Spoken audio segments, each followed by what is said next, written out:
নায়িকাদের সংসার কেন টেকে না? ফারিয়ার ব্যাখ্যা। শোবিজ তারকাদের সংসার কেন টেকে না এমন প্রশ্নের একটি ব্যাখ্যা দিয়েছেন ব্যাচেলর পয়েন্ট ধারাবাহিকের অন্তরা খ্যাত অভিনেত্রী ফারিয়া শাহরিন। লাক্স তারকা ফারিয়া শাহরিন অনেকদিন ধরেই আলোচনায় নেই। এবার ফেসবুকে এক পোস্ট দিয়ে সেই বিরতির ইতি টানলেন তিনি।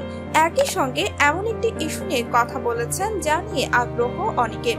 ফারিয়া তার পোস্টে লেখেন, আজ সারাদিন ভাবলাম নায়িকাদের সংসার কেন টেকে না। আমি আমার মতামত দিচ্ছি, কারো দুঃখ লাগলে দয়া করে ক্ষমা করবেন। নায়িকা হলো স্বপ্নের মানুষ। স্বপ্নেই তার হাত ধরে ঘোরা যায়, সংসার করা যায়, আকাশ ছোঁয়া যায়, লুতুপুতু প্রেম করা যায়। তার কথা ভাবতে ভাবতে অনেক কিছুই পুরুষরা করে, ওইটা আর নাই বললাম থাক।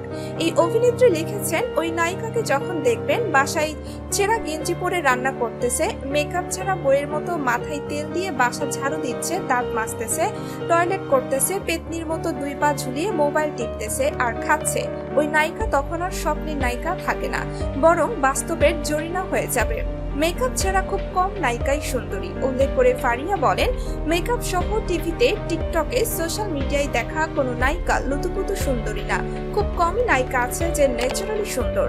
আর হলেও রোজ কি একই তরকারিতে ভাত খেতে ভালো লাগে? তাই নায়িকারা টিভির জগতে থাকলেই সুন্দর। বাস্তবে শাকচুন্নি হওয়ার থেকে স্বপ্নের অপসরা হয়ে বেঁচে থাকলেই বরং ভালো।